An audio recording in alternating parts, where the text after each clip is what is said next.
Them actors is always in a hurry. You know, I envy you, Romeo. You're going to go back to your taxi cab with a clear conscience and salvage the night's business. But I've got to stay to the bitter end because the Record expects me to turn in a review on this stinkola. Well, this is one time I'm glad I'm not the great Anthony Woolrich, dramatic critic of a big New York newspaper. Well, thanks for inviting me instead of throwing your overcoat on the other seat. Frankly, I think the overcoat would have had a better time. You got something there. Hey, wait a minute. What goes on over there? Oh, boy, it's a murder. Or maybe a suicide. Am I glad I come now? Come on, let's see what it's all about. The only murders that interest me are the ones on the stage that are neatly contrived. Oh, Tony, you're not going to pass this up. Why not? I'm a dramatic critic, not a leg man on a policeman. It's outside my province. Listen, brother, I'm curious.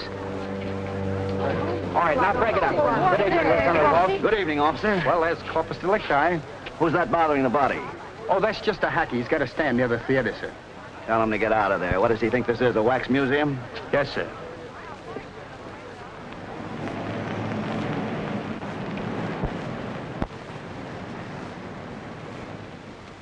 Well, can't you listen to me for a minute, Tony? That was murder and a real screwy job. I copied the note pinned to the body just the way it was written. Now, get a look. Hello? No, yet? No. What was that? Oh, what difference does it make? Now, listen, Tony. This is what it says. It says, hang him from the yardarm and let him dance on air. And it's signed Captain Kidd. Imagine that. You imagine it. What? Hello? Yeah. Look, will you get lost, your character? I'm busy. Who was that? Oh, let's not go into that again. Now, look, I got to tell you something. Yeah, Tony. well, you listen to this just a minute. Claudia Moore, the star, did her best with a thankless role. She shows definite talent. Oh, now let that Claudia wait. Look, will you get out of here? I'll meet you down at the cafe for a cup of coffee.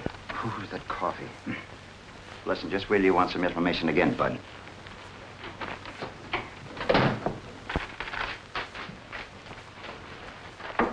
You go up to the Moore house and get all the dope you can. And make it snappy or we'll miss this next edition like we did the Bulldog. Happened at the opening of Claudia Moore's play. She's the daughter of Cecil, the big shot actor, and a niece of Jonathan the millionaire. The killer left a note. That's the hot story, all right. Well, why don't you assign it to somebody who can get the stuff for you in a hurry? What's the matter? You want to get back to your poker game? No, only this is theater stuff. Even that note sounds theatrical. Why don't you tell Tony about it? He knows the Moores. Well, he can dig up more stuff than I can anytime. Well, you go on down to headquarters and I'll tackle Tony with the Moores.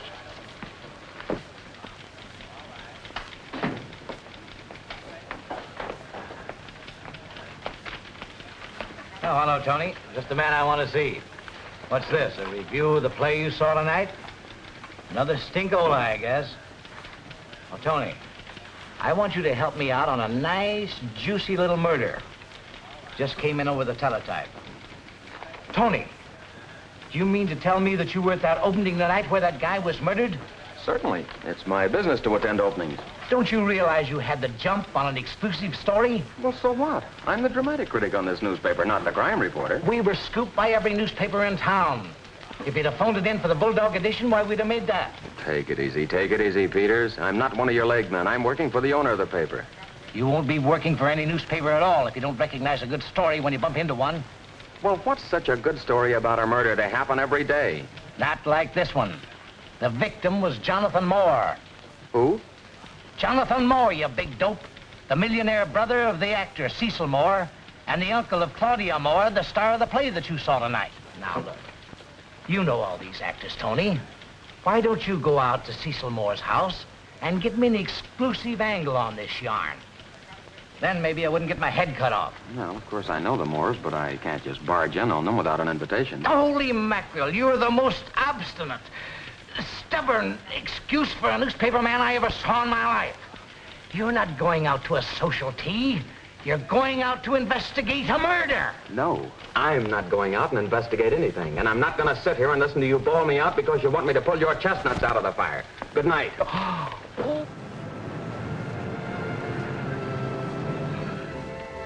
You know, Romeo, it seems like everybody in town knows I was at that opening. And what a bawling out I got from Peters. So I'm not a good newspaper man, huh? I'm dim-witted, am I? Hey, why don't you show that editor you're an expert at murder as well as the theater? I have a good mind to do it in self-defense. Atta boy. You know where the Moores live? Why, certainly. Let's get...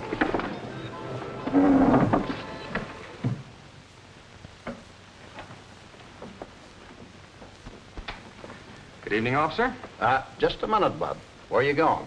Why, I'm a personal friend of the Moores. That's what they all say. You ain't a newspaper man. Do I look like a newspaper man? Anything but. You look more like a lawyer or Well, something. that's a funny thing. That's exactly who I am, Mr. Moore's lawyer. I thought so. Okay, go right in. Thank you. Miss Moore, is it true that your father... Good evening, Miss Moore. Well, who let you in here? I'm an intimate friend of the family. I came over to see if I could help. Who are you? I'm Lieutenant Walsh of the Homicide Squad. Well, Miss Moore, I guess I'll have to ask you fun. Why don't you let her alone? Can't you see she's on the verge of a breakdown? I'm here to solve a murder. Well, look, old man, why not come back some other time? You know, after the shock has worn off. Now, listen, young fellow. I don't need any advice from you. I'm here on police business. Understand? And we don't like anybody interfering with police business. Remember that. I'll talk to your father later, Miss Moore. Good night.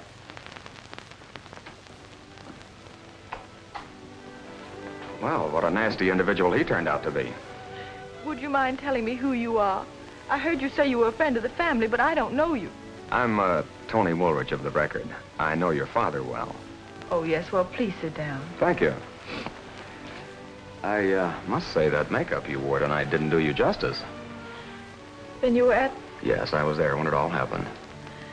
To think that it had to happen tonight at the opening. But please let me extend my sympathies. Your father knows all about it, of course. I don't know. He should be home now. But then he often stays at the theater after the performance. You know, he owns the Gotham. Oh, yes. Probably has a lot of details to attend to.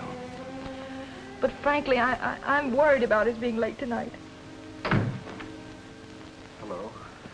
Hello, Mr. Moore. My poor child. Father, the police have just been here. Yes, dear, I know. I've just come from headquarters. This is a terrible thing. I was at the opening, and I thought maybe I could help. Well, that's very thoughtful of you, Mr. Woolrich, and thank you so much for coming. Were you told of your brother's death immediately?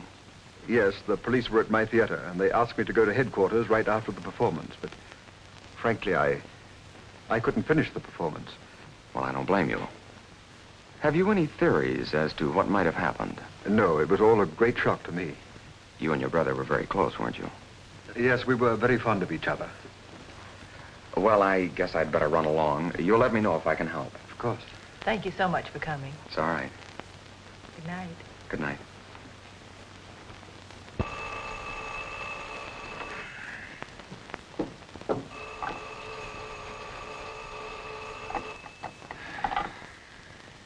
Hello? Hello. Yeah, this is Tony Woolrich. Who? Oh, hello, Peters. Say, what the devil's the idea of calling me at this hour? What, another murder? Well, what do I care? You've got a whole staff of reporters, some of them good, too. But listen, Tony, this does concern you. The night watchman of a big plant in the Bronx was murdered. Do you mean to tell me you called me in the middle of the night to tell me a watchman was killed? Are you crazy? No, I'm not crazy, but I think the guy that murdered the watchman is. He had on a costume, and he tried to burn down the watchman's garage. Yeah, and he also left one of those screwy notes. Oh, well, that's different. Wait a minute. What's the address? Oh, hello, boys. Hello, Tony. Did I miss anything? Not much, Tony. The police have thrown a cordon around all the subways. And they expect an arrest within 24 hours. Who is this guy? That is not a guy. That is a critic on the New York Record. So, you are a newspaper man.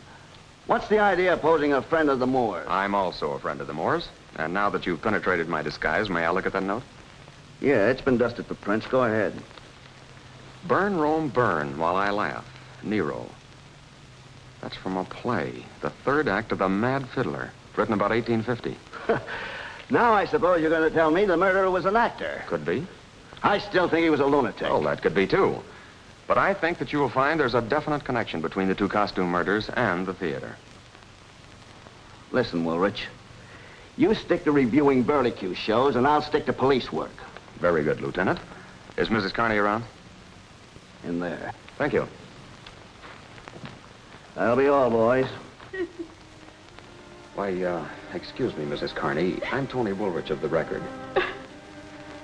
I happened to be at the scene of the other murder, so naturally I'm interested in this one. Would you mind answering a few questions? I told the police all I know. Well, you see, the fact that both murders were committed in costume makes me feel there's a connection. Did your husband know Jonathan Moore? Yes, he did. Many years ago. My husband was a stage electrician. That's very interesting. Do you remember just exactly when your husband first met Jonathan? Not exactly. He was hired when Cecil Moore started his own repertoire company. About 25 years ago. That's just what I wanted to know. Thank you very much, Mrs. Kearney. You'll, excuse me.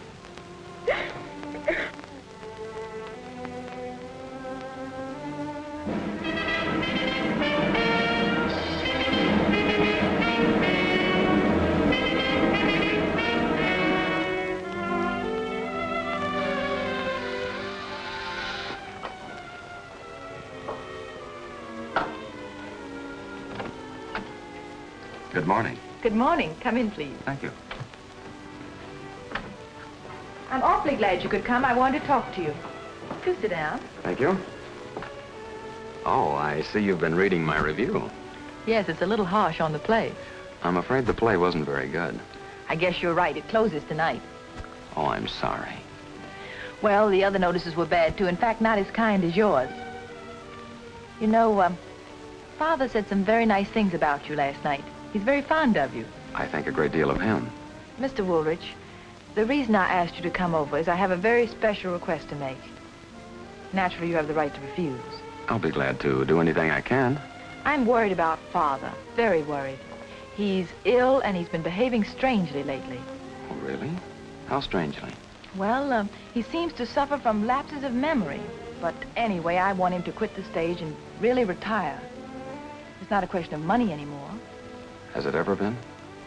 Well, frankly, Father's had his financial reverses, as of all actor managers. Mm-hmm. Then your uncle's estate will come in handy. Well, frankly, yes, but let's not discuss it. I want you to ask Father to leave the stage. Well, won't he resent that? His play's a hit. I know, but it's worth trying, and it might save his life. Is he that ill? It's not only that. I have a terrible premonition that he'll be killed next, unless we do something to prevent it. Well, frankly, I have the same hunch. Has anything happened that makes you think he might be murdered? Yes. There's been a strange figure lurking around our house lately. Oh? How was he dressed? It's not a man, it's a woman. A woman? Yes. Huh? Well, I'm glad you told me this. I'll look into it right away. And about Father. I'll talk to him, too. Well, that's very kind of you. I hope I haven't presumed a great deal. Not at all. Now, may I be presumptuous for a moment? Yes. Are you going to marry John Garrity? The columns are full of it. I haven't quite made up my mind. Why? Well, I haven't quite made up my mind why I ask you. That's a strange question. Maybe, but it's not exactly an idle question. No? No. You see, I've sort of appointed myself guardian of the Moores. Well, a critic is guardian of an active family. That's the millennium. Or perhaps it sounds like I'm interested. Oh, well, that's very kind of you, but now if you'll excuse me, I have a very busy day. I have lots of things to do. Of course. Well, thank you so much for coming. Not at all. I'll keep in touch with you. Well, goodbye. Bye. What'd you find out? I'll tell you. Well, what do we do now? Wait. She was dressed for the street and will probably be leaving any minute. I know it's a boorish thing to do, but I'd like to follow her. Look, all detectives are bores. Don't let that worry you. There she is now.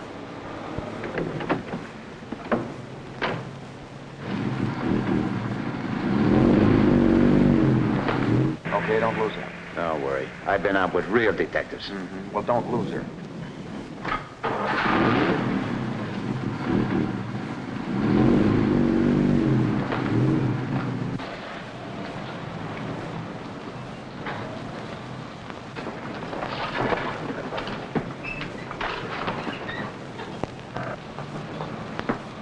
Hey, what would she be doing going in a costume shop? Well, Moore's play is a costume play. Say, maybe you've got a thought there. See, she left it in the shop.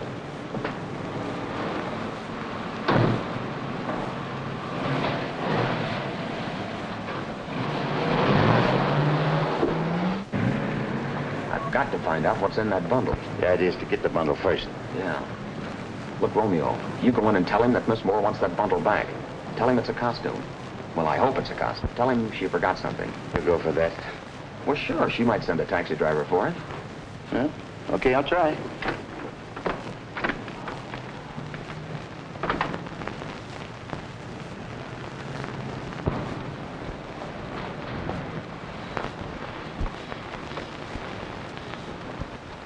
Hello, Mike.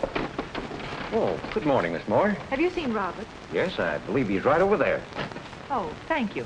You're welcome.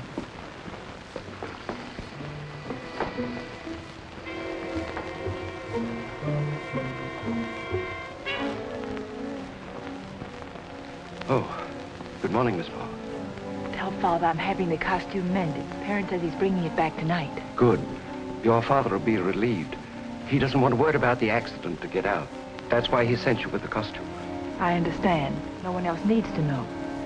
I'll see you before I leave.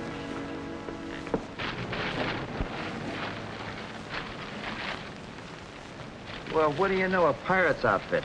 Yo-ho-ho and a bottle of rum. Yes, and there's a hole in it, too. And it's a bullet hole. Yeah, somebody took a shot at somebody. Yeah, somebody did. You remember that actor that brushed by us at the opening last night seemed to be in a hurry? Yeah, and he had on a pirate's outfit, just like that. Say, what was that note left on Jonathan Moore's body? Something about pirates, wasn't it? And signed by Captain Kidd? Remember? Sure, I remember. I got it right here, just the way I copied it. Hang him from the yardarm and let him dance on air. That's from a play. It's just like the note Nero left. And the play was called Captain Kidd. Yes, sir, to quote the bard, the play's the thing, wherein I'll catch the conscience of the king. Hamlet, Act 2, Scene 2. Romeo, you astound me. Hey, I ain't called Romeo for nothing. That way my real name's Egbert Eggelhofer. Egbert what? Egbert Eggelhofer. I got the moniker of Romeo when I started spouting Shakespeare at the boys. I was brought up on Shakespeare, just like the Bible. I haven't got time to listen to your biography, Egbert. Am I going to have trouble with you? Look, take this back to Monsieur Perron and tell him Miss Moore found what she wanted. Then we're going to the Gotham Theater and do a little investigating.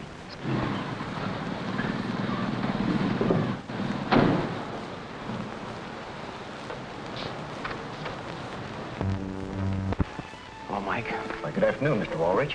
Anything I can do for you? No, I just want to browse around backstage a bit.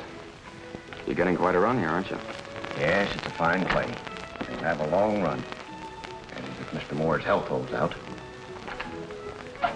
Yes, I've heard he isn't too good. What seems to be the trouble, Mike? This is between you and me. I won't print a word of it. Oh, he has attacks. Kind of queer and sudden-like. Last night he was fine for 2 acts, and he collapsed. And Kim Wells, his understudy, had to go on for him. Really? Did they call a doctor? No, Roberts, Mr. Moore's dresser, he drove him home. Home? Last night? Oh. Oh, yes, of course. Well, it's too bad. He's a fine actor. I suppose his brother's death had something to do with it. I don't think he knew about it then. Well, I'll go in and mum's the word. Oh, one other little thing, Mike. And this is strictly between you and me. Was there a shooting accident here last night? No, not that I know of. I want to talk about it. See you later. Oh, Mr. Thomas. Oh, good afternoon, Mr. Woolrich. Come to look this over again? Yes, I'm thinking about writing a story on the interesting period props you have here. As stage manager, do you have charge of them? Oh, no. That's in Joe's department. He's the property man. I'll send him over to you. Thank you.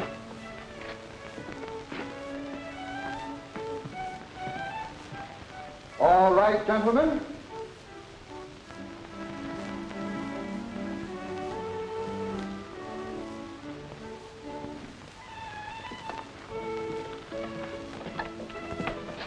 Mr. Thomas said you wanted to talk to me. Oh, yes. You're in charge of properties. Yes. You've got some interesting props here. Yes, sir. Authentic, too. We got the furniture from a museum. How about the dueling pistols? Do you have charge of those, too?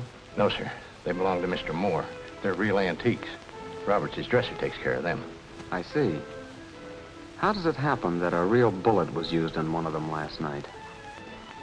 I don't know. There must have been a mistake. Don't you load them with blanks? Yes, sir. They were loaded with blanks. I'll swear to that. Then how did that real bullet get in one of them? I don't know. You better talk to Mr. Thomas about it, sir. I will. Thanks for the information. Oh, did you see Joe? Yes. Thomas, I know that an accident happened here last night, and there's no use your denying it.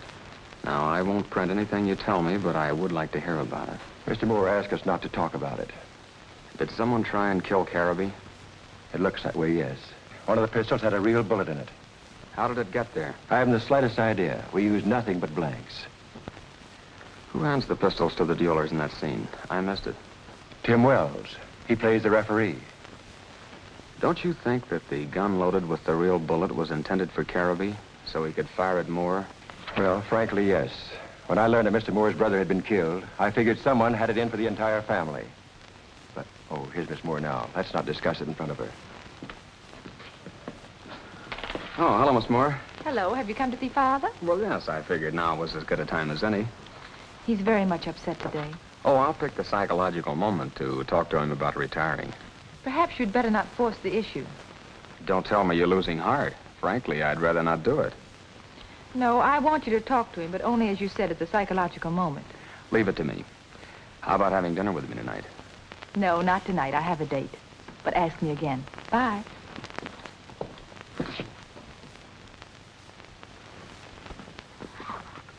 Hi, Romeo. I thought you said she wanted you to talk to her father. That's right, she did. Well, she better make up her mind. She's sure acting suspicious. Think so? You would, too. If you wasn't so busy gazing into a peepers all the time. I thought you was hard-boiled. Only the shell, Romeo. Underneath, I'm as soft as a 2-minute egg. Well, you better harden up, chum, because you'll never beat that guy's time. Get a load. Charming couple, aren't they, Mr. Woolridge? Too bad Mr. Moore doesn't approve. Oh, doesn't he? No, Mr. Moore prefers that his daughter marry outside the profession. He has good reason. Yes, undoubtedly he has. Is Mr. Moore available now? I'd like to talk to him in a few minutes. He's in his dressing room now. Thank you. I'll be right back. Look, you know, I take him here, I take him there, I go from, I come from. You're not interested, are you? Not at all. Come in. Ah, Mr. Woolridge. Sit down, won't you? Thank you. Mr. Moore, I know I'm stepping out of character a bit, but I'm interested in the murder of your brother and Peter Carney. Now, it's more than a newspaper man's curiosity. I have a feeling that there's something progressively sinister behind those murders, and that perhaps you yourself might be in danger. But I have no enemies. Did your brother have enemies? Well, a businessman sometimes makes enemies. You knew, of course, that Peter Carney was at one time your company electrician. Was he? I'd forgotten. Well, he was. Mrs. Carney told me. Mr. Moore, something happened when you were running that old Moore Repertoire Company. Something that had repercussions today. What was it? I can't imagine. It was a very successful company.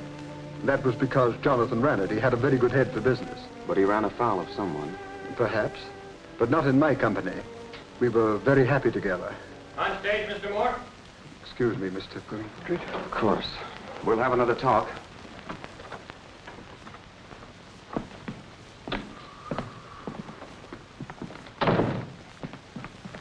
You were in there a long time. What'd you find out?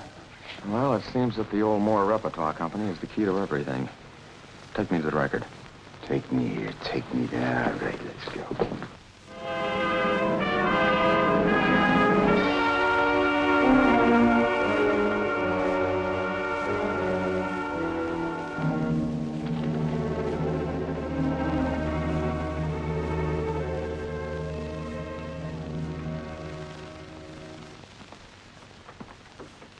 Hello, Tony.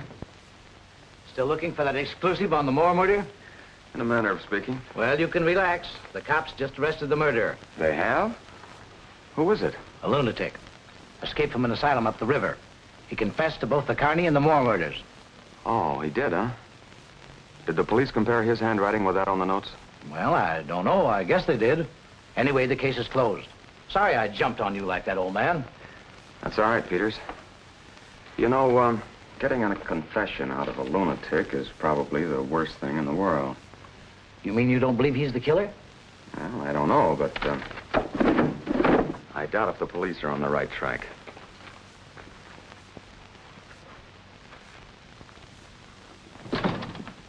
Hello, Mike. Hello, Mr. Woolridge. Say, Mike, you've been around the theater a long time, haven't you? Man and boy for 35 years. Knew many of the old-timers, too, didn't you? Oh, I've seen them all. The Drews, the Barrymores, Maud Adams, the Southern. Oh, I've seen all the great ones. Here's a program from the old Moore Repertoire Company. You recognize any of the names?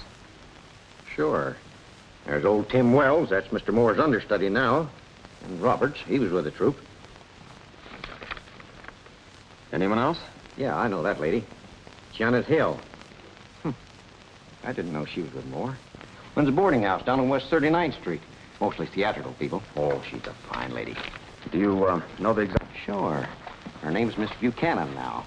Half a block west of 8th on the north side of the street. You can't miss it. It's the only nicely kept brownstone house in the block. Thanks, Mike. You've been a great help.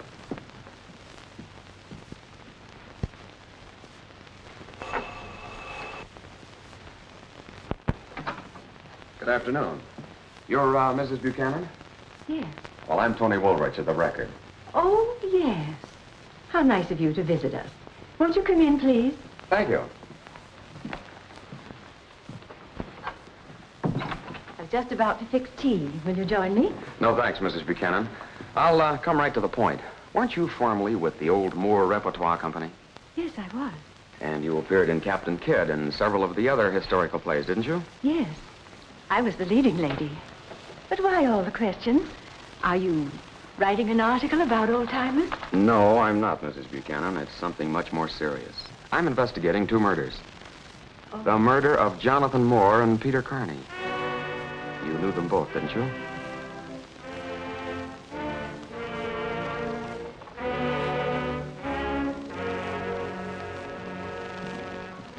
You'd better answer that question, Mrs. Buchanan. I don't see what right you have to question me like I'm this. not questioning you for idle curiosity. If you want to know the truth, I'm here ahead of the police. I'm working with them on the murders. That still doesn't give you the right to ask me personal questions. Would you rather the police ask them? What did you want to know? You did know Jonathan Moore and Peter Carney. Yes. What have you been doing around Cecil Moore's house lately? What makes you think it was me? Because I know you're concerned with the Moores. How directly, I don't know as yet. You're right. I am greatly concerned with the Moores. You see, Claudia Moore is my daughter. Your daughter? But she doesn't know that I'm her mother. I left her and Cecil when she was just a baby. And the circumstances were, well, unfortunate. Cecil divorced me. I've been trying to get up courage to talk to Claudia. But every time I see her, I lose heart. Why have you waited so long to make a decision? I never would have attempted to see them if it hadn't been for the murder of Jonathan. Now I feel that both he and Claudia are in danger. Oh, maybe I'm just imagining things. No, you feel just exactly the way I feel, Mrs. Buchanan. That's why we've got to work together to help them. Help them? How? To guard against that danger. I, too, feel that after Jonathan, possibly Claudia or Cecil might be next. Oh, no. But you know that's true. Why were they killed? I certainly would know about that. Take a look at this, Mrs. Buchanan. It lists Jonathan Moore as company manager and Peter Carney as chief electrician. Doesn't that suggest something to you? Why were they killed? What could have happened those many years ago? Mr. Woolridge, you're digging into the past like a ghoul. Why do you insist upon making me talk about things that are better forgotten? Because you know yourself there's a killer loose who is bent on wiping out all the Moores. Possibly everyone on this program. But in the paper it said that the police had arrested someone. No, the police, unfortunately, they aren't anywhere near the truth. Do you feel that you are? If you tell me what happened in the Moore Repertoire Company 25 years ago. Well, it began when I joined the company as ingenue. Both Cecil and Jonathan began to show an interest. But I was in love with one of the actors. Henry Winters was his name then. Suddenly one day, Henry disappeared into thin air. I was distracted. I even went to the police. But not a trace of him was found. And so you married Cecil. Why did you pick Cecil? Frankly, because I distrusted Jonathan. I always felt he had something to do with Henry's disappearance. Your marriage didn't work out. No. Guess I was too much in love with Henry. Well, I finally heard from him again. He was in Boston, playing under another name. I finally married him under his real name, Buchanan. Are you still married to him? No, I divorced him many years ago. He's dead now. He died in an asylum. His effects were sent to me. You know, he changed considerably after our marriage. He was moody and extremely jealous. Something seemed to be happening to his mind. I left him in order to save my own sanity. I understand. Mrs. Buchanan, would you do me a favor and come to the Gotham Theater with me? But why? To see if you recognize any of the other people who might have been with the old Moore Repertoire Company.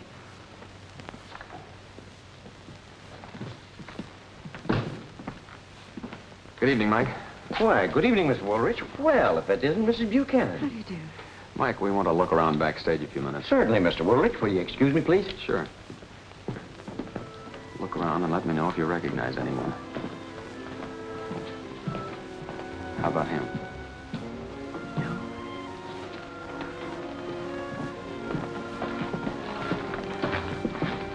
Him? No, I never saw him before. That man over there looks like Roberts, Cecil's dresser. That's right, that is Roberts. Moore's had him with him all these years.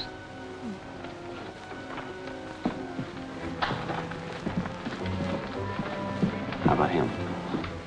No. How about that actor over there? It's rather difficult to tell in that wig and costume, but... Yes, I believe it is Tim Wells. He was with the company, too. That's right, that's Wells. He's Moore's understudy now. Oh.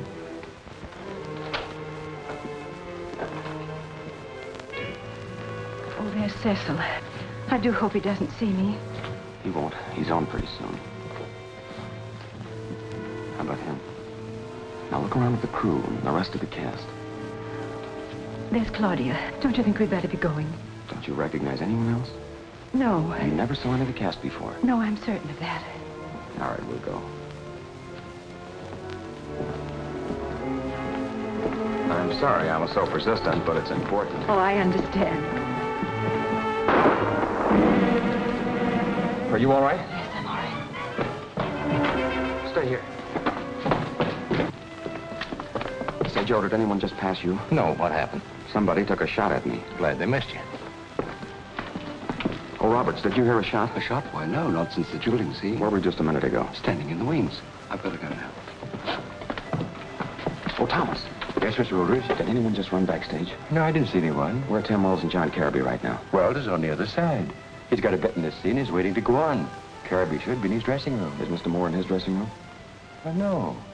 Mr. Moore is right there on the stage. Oh. What's all the excitement about? Somebody took a shot at me. You're just imagining things.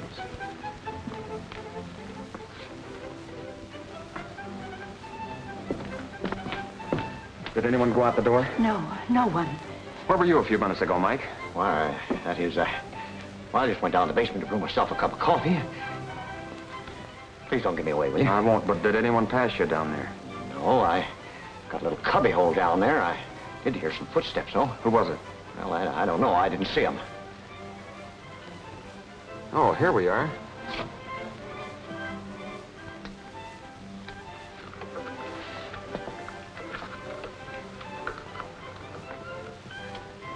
Well, I must say somebody tried to kill us. A half a foot lower and... I can't understand why anyone would want to shoot at us. Well, I can. And I'm better take you home right away. Good night, Mike. Good night.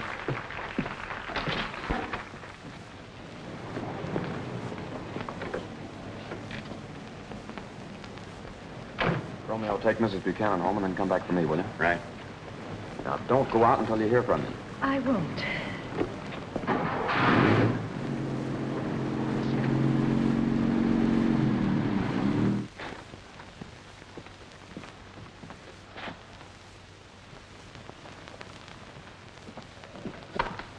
Hello. Oh, hello, Tony. I'm ready to talk to your father now. Is he alone? He's gone. Gone? Yes, he became ill after the last scene. Wells is finishing for him. Oh, that's too bad. I'm just gathering up some things for him now.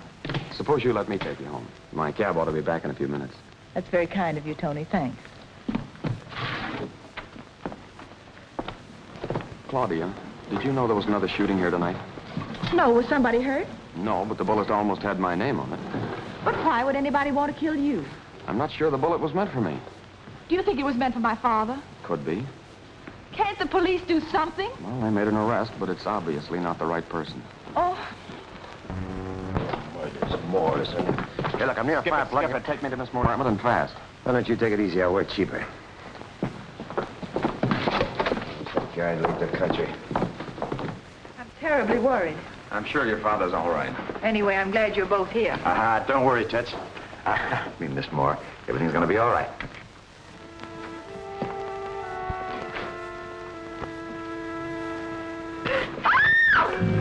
Holy mackerel. Hey, Tony, this ain't Moore. It's some other guy. Now, take it easy. Here's one of them screwy notes. Watch the fingerprints. It says, when I returned from Elba, I swore I would kill my enemies. Napoleon. Put it back.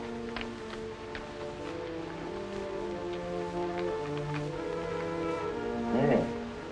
Get a load of this. It's an identification card. This shows he was Jim Olson, employed in the shipyards, a carpenter. Now, what do you suppose he did to the Phantom Killer? Look, you're the smart guy. I drive the cab. Oh, look, Walsh, we've been telling you the truth, and you've had us here all night. Now, why can't we go home? At least let Miss Moore get some sleep. I'll let you all go when I get through with you. The coroner just sent this over, Lieutenant. Thanks.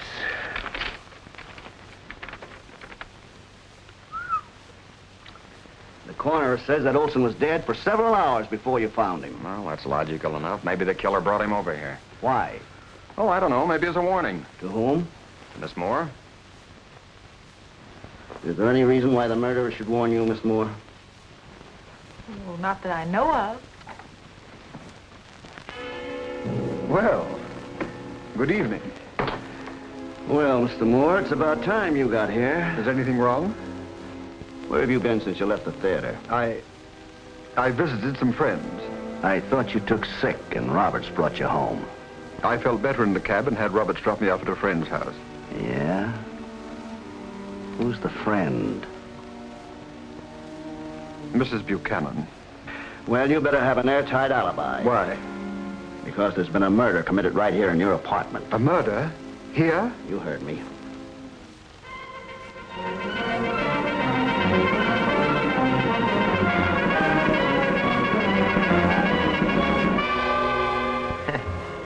Hey, you're quite a hero today, Tony. Yeah, Walsh is gonna love that part about me finding the body. Can I freshen up your coffee, gents? This time you can have it without cream or without milk. Now, just take your choice. This time we'll take it without wisecracks. What a dame. She's slapstick happy. You know, Romeo, I've been thinking, those murders didn't have to be committed by a man. A woman could have worn those costumes just as well. You got something there. I've been thinking, too.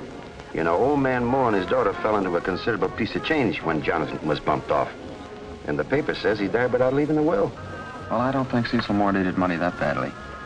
Anyway, I still think my original hunch is right. Somebody's trying to knock off the whole Moore family. Maybe. Hey, how about the John Careby? You know, if anybody married into the Moore family and the whole family was knocked off, he'd come into all the moolah himself. Yeah, that's true. Something about Careby I don't like. Oh, couldn't be the way he hangs around with Claudia, huh? Well, partly. Let's go to the theater. I got an idea. Here we go again.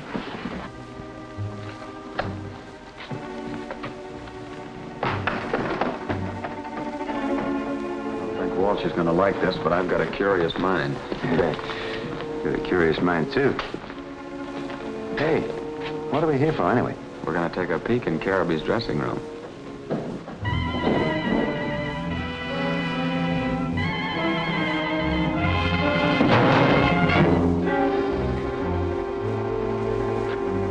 Better separate. I'll go with you.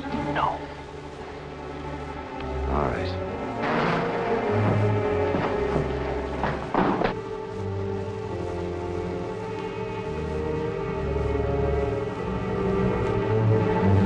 Hey, Tony!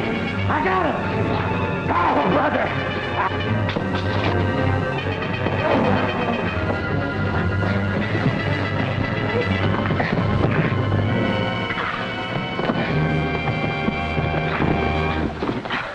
Uh-oh. There goes my taxi business. Woolrich, I thought I told you to stay out of police business. Well, it isn't our fault. Somebody dropped a sandbag on us. What is this, another brainstorm? No, honest. They took a shot, too. Was it you? Listen, if I took a shot, I wouldn't have missed. What are you guys doing down here? Well, we were just kind of looking around, I thought I told you. What's the matter? Somebody's coming along that drop.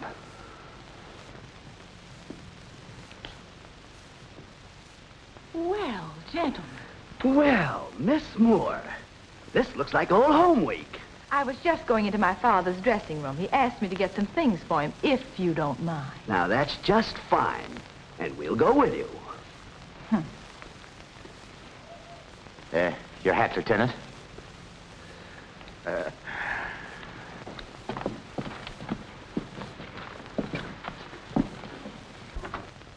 Come in.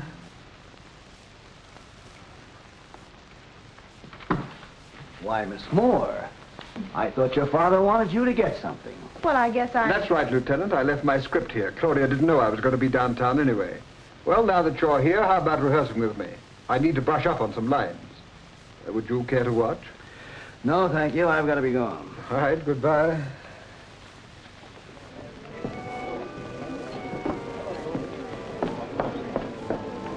Oh, hello, Lieutenant. Romeo, you're going to do a little singing. Oh, he can't sing a note, Lieutenant. He's tone deaf. Now, me, I can... You can get me a cup of coffee. Oh, yes, Lieutenant. You and Woolrich have been up to a lot of shenanigans, and we want to know about them. I think you better ask Tony. Sure, you ought to ask Tony. He knows all about them murders. Oh, he does he? How do you know that? Oh, him and Roma are always talking about them. Oh. All right, if you want her to shut up, suppose you talk. What do you know about Mrs. Buchanan? Nothing. Why, Romeo. I'll get your coffee right away. Do I have to remind you that you're getting your license from the police department? Then what's Woolrich got on these murders that we ain't got? I still think you ought to ask Tony. We'll get to him. But he ain't operating a cab, see? And maybe you won't be either. All right, let's go. Now, wait a minute. All I know about Mrs. Buchanan is she operates a Ham's boarding house. Somebody took a shot at her. Tony's got the bullet. So now he's a ballistic expert, too, eh? What else? Well, Tony's got some old theater programs with their name in them. That's all I can tell you, honest. Sure that's all you know? Sure, I'm sure. And Tony ain't gonna like my telling you either. We'll see about that. Well, here's everything I've got. Notice this bullet. It's a ball. Propelled by an old-fashioned pistol, no doubt. And such a pistol is being used every day at the Gotham Theater. Twice on matinee days. These programs were available for anyone who wanted to look at them. They're playbills from the Old Moore Repertoire Company. And our 3 murder victims are on them.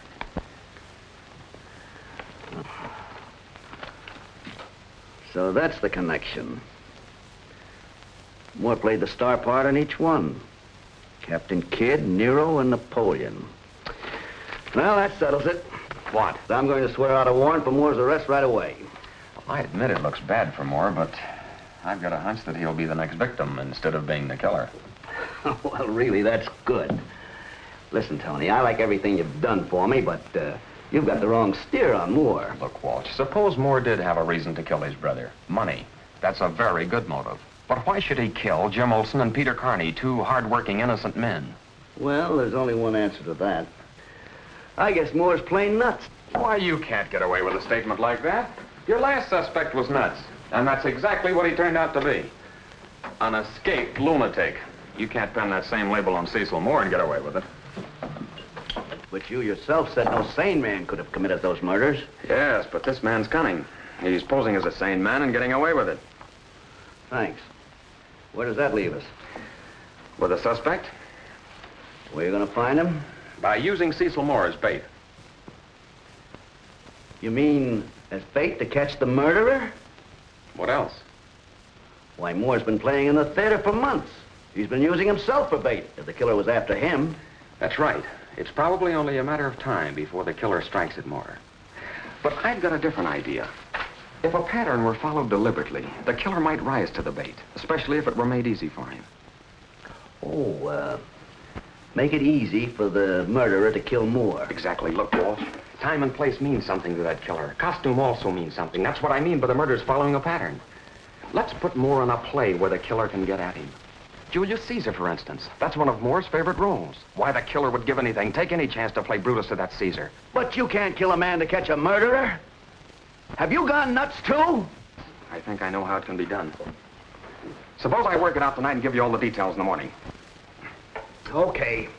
But it's dangerous to leave a man like Moore loose.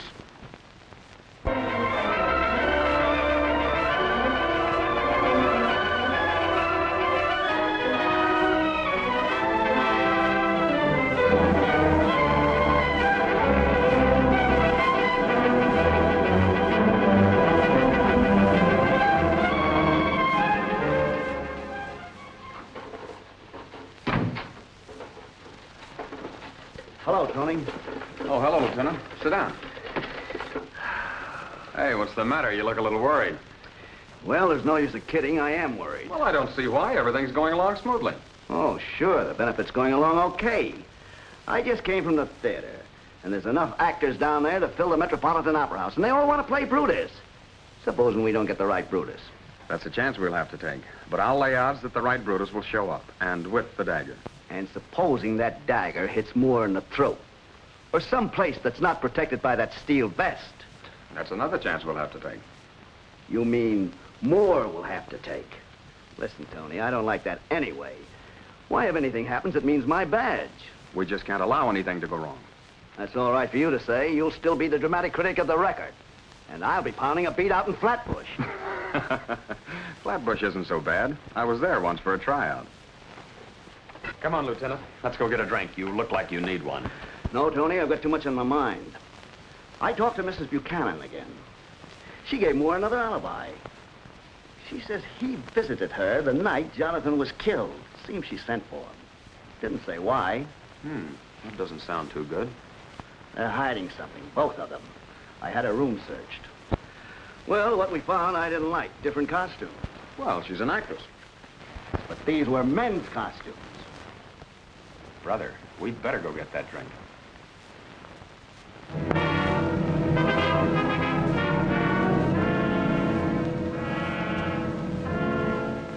Now, Sunday night during the show, we'll both be dressed as Roman senators. You over there and me over here. Oh, you're gonna turn me into a ham, huh? One turn ought to do it. There you are.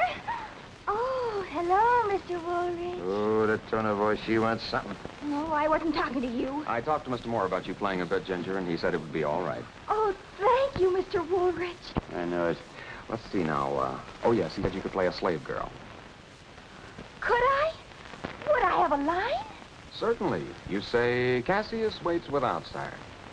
Cassius waits without, sire. Gee!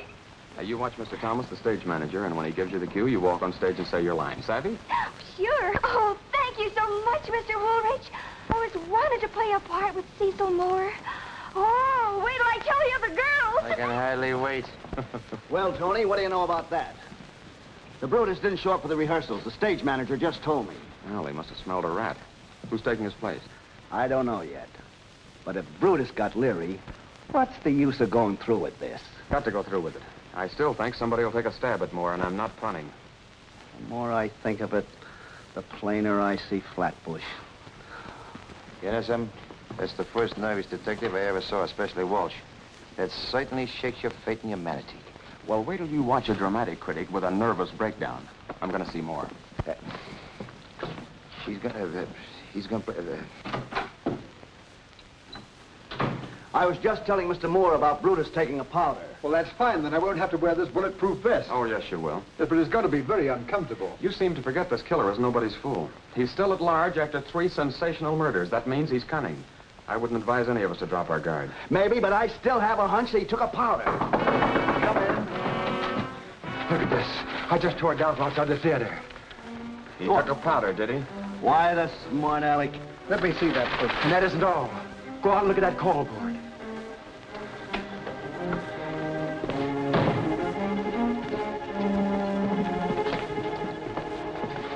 Look at that. Big fun.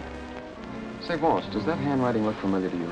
I don't know. I'm not a handwriting expert. Well, I'm no expert either, but that certainly looks like the handwriting on those death notes. I saw the word death on it. Some practical joker, Claudia. No, Tony, Father's in danger. I know it. Now, Miss Moore, everybody on the stage is being watched, so you just take it easy. I have a feeling that there's something going on. Something I don't know about. What is it, Tony? Well, it's just an experiment, and I can't say anything about it. But I don't like all this secrecy, Tony, especially if it concerns Father. Trust me. You can, you know. Yes, I know. You've been wonderful about everything, Tony. Well, if nothing else, I've accomplished one thing. What's that? I've got you calling me Tony. Everybody on stage. I guess that means you, too. Yes, darn it.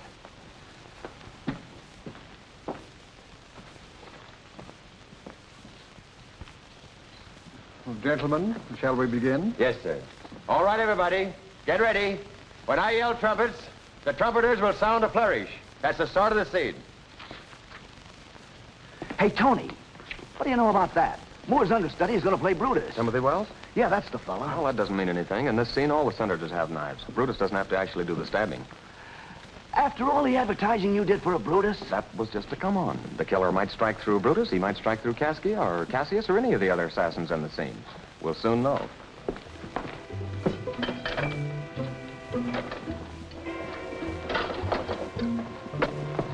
Now, listen, you fellas. You've got to have eyes in the back of your head for a job like this. Anything that you see that's suspicious, why, just pounce on it. Understand? Right.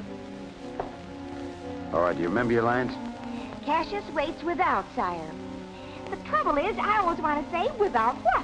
Oh, it's them bum gags that's got you. Why don't you forget them? I'll try. Sound your trumpets.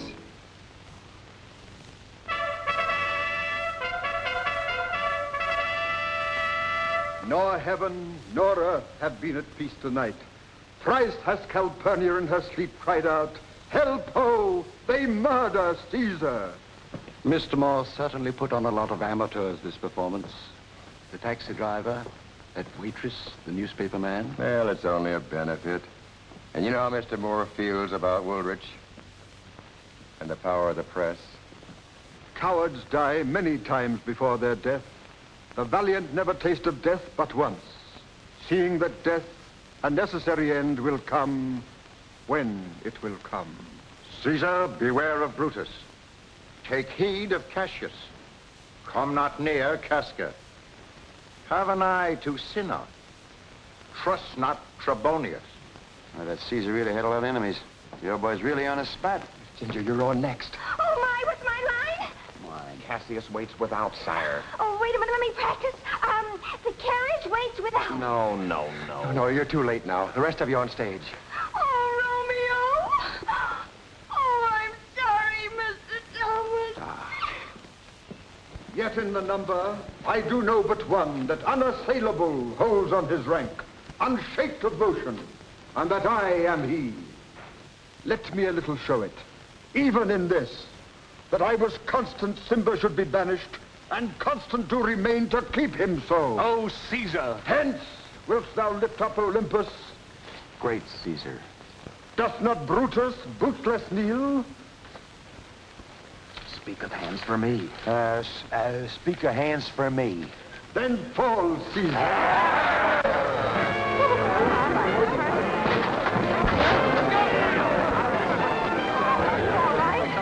I'm all right.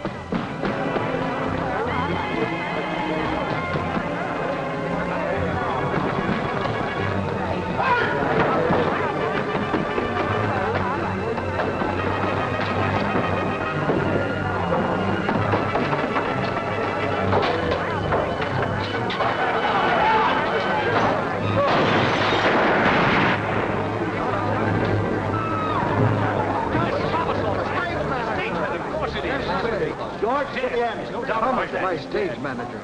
It's Thomas, all right. And he's also Henry Buchanan, the only man with a motive for the murders. But why would Thomas want to kill my brother? Well, you see, Jonathan, thinking he could marry Janet, had Buchanan shanghaied by the other two men. But Janet married you instead. Well, he never told me anything about being shanghaied. No, he brooded about it alone. He was cunning, changed his appearance and struck 3 times.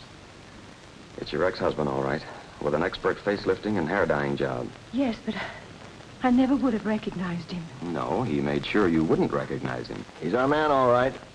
He would have struck again tonight if it hadn't been for you, Tony. Thank you very much. I'm so glad you're safe, dear. I didn't dare tell you where I was until these awful murders happened. I'm glad you're back, Janet. I just remembered my line. It's Cassius waits without, sire. Great. But a little late.